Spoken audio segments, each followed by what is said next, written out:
Donc je vais vous montrer deux récits interactifs, un qui est en ligne, desprise.fr, et l'autre sous forme d'application, si ça fonctionne. Je vais essayer de vous montrer une application gratuite, bien entendu, pour téléphone portable. Donc, ce qui m'intéresse notamment, vous allez voir, c'est la question du geste. Dans quelle mesure le geste interactif contribue à la construction du sens d'un récit. Donc, je vous présente un récit qui a obtenu un prix en 2011. C'est un récit qui date de 2010. Il a obtenu le New Media Writing Prize en 2011. C'est une expérience interactive et narrative à laquelle je vous convie. C'est l'histoire d'un homme qui a un sentiment de perte de prise sur sa vie, en 6 scènes. Ça va durer environ 7-8 minutes, et après 4 minutes pour la deuxième présentation, si tout fonctionne bien. Toute ma vie, j'ai cru avoir devant moi un champ des possibles infini. C'est un peu pixelisé, je ne sais pas si vous voyez bien, je peux essayer d'augmenter peut-être un petit peu. Ça va mieux là? Ça va? Ok, on y va. Donc, c'est interactif, donc si je ne fais rien, il ne se passe rien. Au début, c'est très très simple. Je survole avec ma souris, et je fais afficher la phrase suivante. L'univers entier m'appartient, pensais-je. Je continue. J'ai le choix. Je suis maître de mon destin. Ah, et là on s'aperçoit que la forme du pointeur de la souris a changé. Une autre action est sans doute attendue. Je peux cliquer. Je peux prendre ce qui me plaît. Je deviendrai ce que je vaux. J'ai tracé mon propre chemin, j'ai parcouru de magnifiques paysages. Je suis même allé à Cotonou. Mais depuis un moment, j'ai des doutes. Comment avoir prise sur ce qui m'arrive?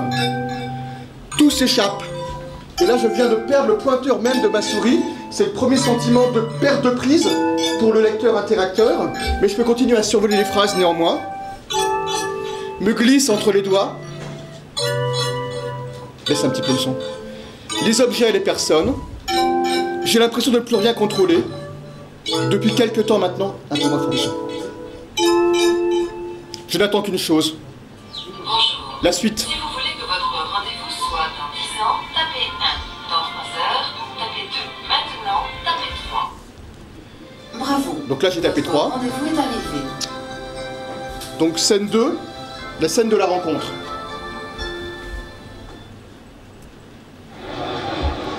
Laisse un peu baissé, peut-être. Mais le rendez-vous était biaisé. Je ne m'en suis rendu compte que beaucoup plus tard. La femme en face de moi qui paraissait si parfaite me laissait bouche bée. Impossible de prononcer quelque chose de cohérent.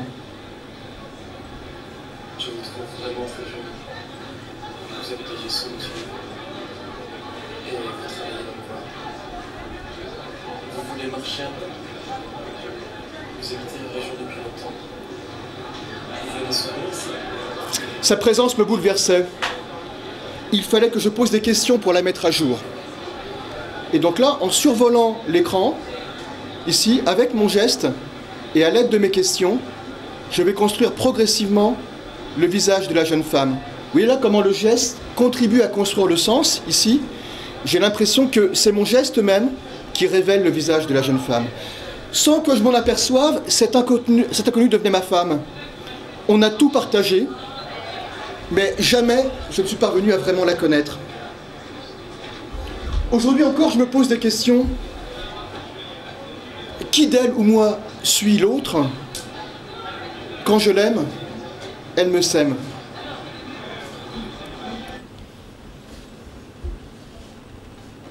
« 20 ans se sont écoulés depuis notre rencontre. Ce matin, je me perds dans un mot qu'elle m'a laissé.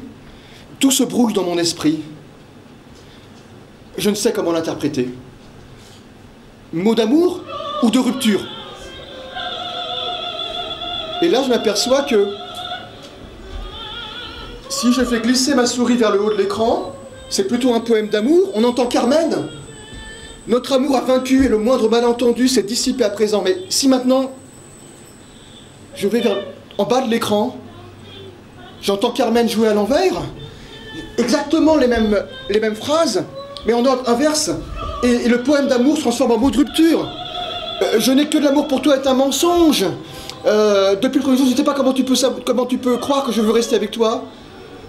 Mon amour a disparu.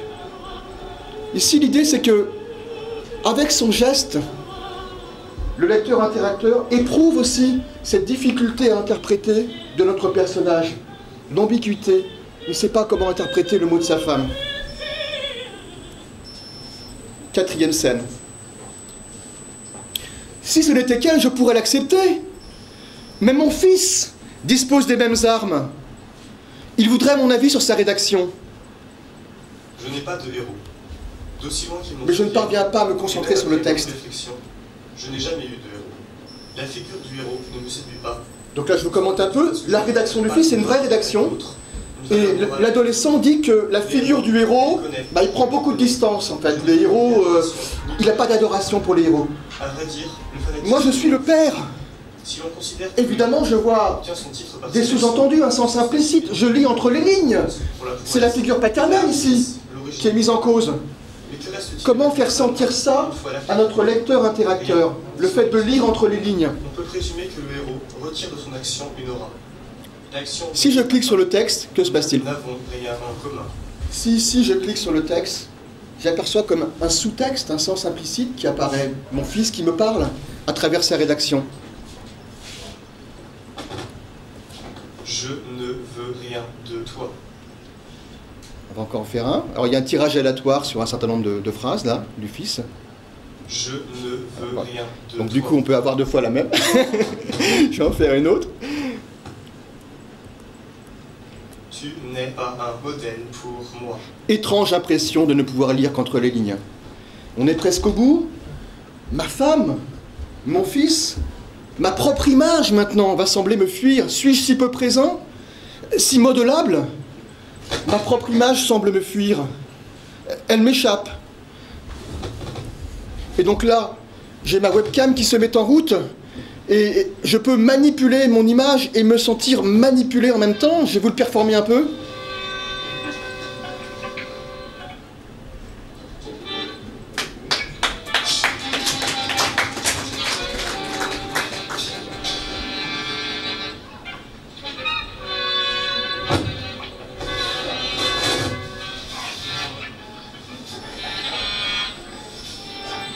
C'est Hervé Zenouda qui est un musicien qui a composé cette musique pour donner ce sentiment d'étrangeté.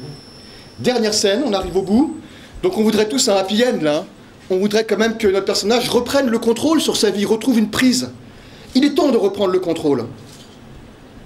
Alors je m'aperçois là qu'en bougeant ma souris, il y a des phrases qui apparaissent. Retrouver une direction, plier le cours des événements, donner un sens à mes actions, arrêter de tourner en rond.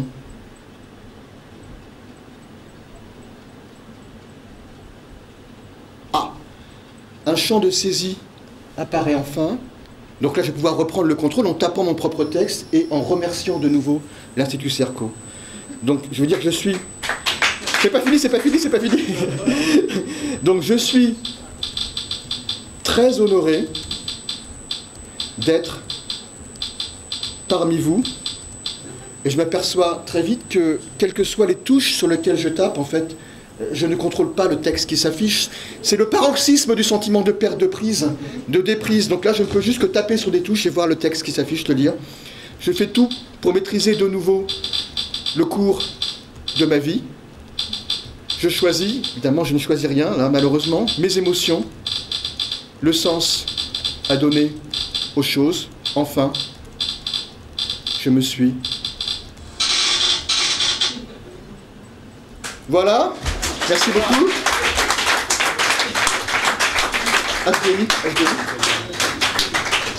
Vous êtes prêts pour me suivre pour une deuxième aventure beaucoup plus courte, sur téléphone portable?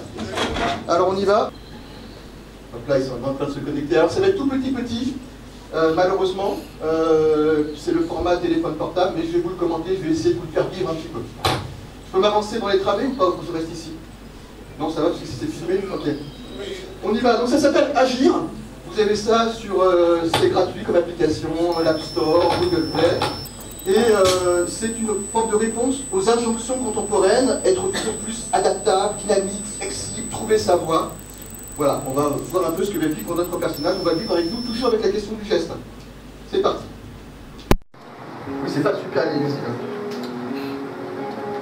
Un nouvel emploi. Je suis dans une salle d'attente avant un entretien d'embauche.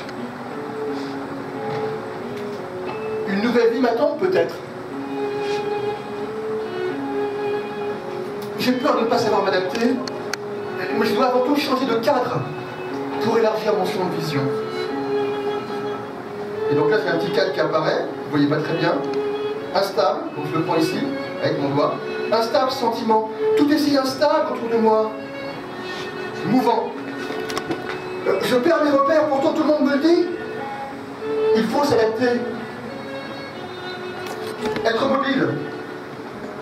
Flexible. Changer. Le temps s'accélère. Et il faut être de son temps. Réseau, vitesse, mobilité. Voilà les maîtres mots. Mais tout va trop vite. Je n'arrive plus à raconter ma vie. En tout cas pas de façon linéaire. Je fais des sorties de route. Je n'ai peut-être pas le profil, du moins c'est ce que me disent mes amis en ligne. Je ne suis pas de mon temps. Allez, courage. Je dois m'adapter.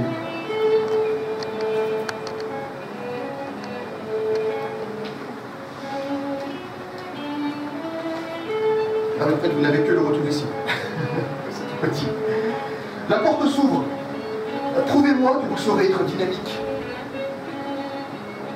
Mais mon esprit s'évade et les mots s'envolent. Je m'entends prononcer d'autres mots que ceux attendus. Allez, il faut que je me secoue. Donc là, il y a une phrase qui apparaît. Je vais secouer ce qui m'entoure. Et si je secoue mon téléphone, je vais détruire ce qui m'entoure. Non. Je vais démolir ce qui m'entoure. Non. Changer. Je voudrais virevolter avec vous.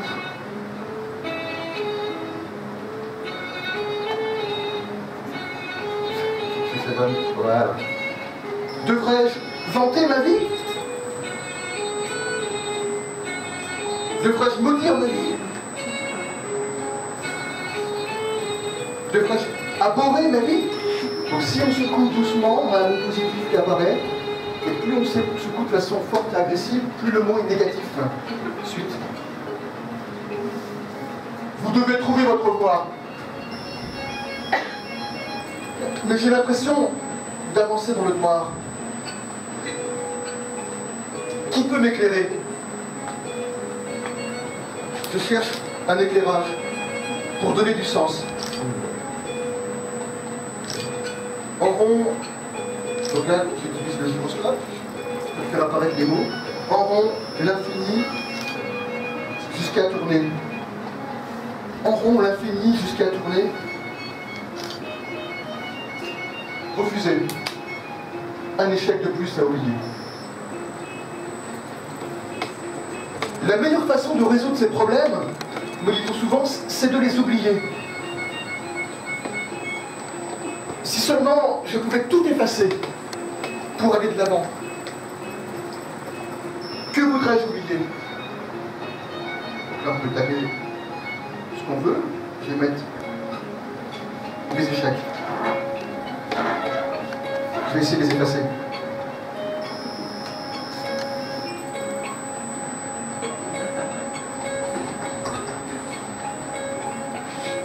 Malgré mes efforts, seul le temps permet d'oublier. Je dois me ressaisir. Il faut agir. Merci beaucoup.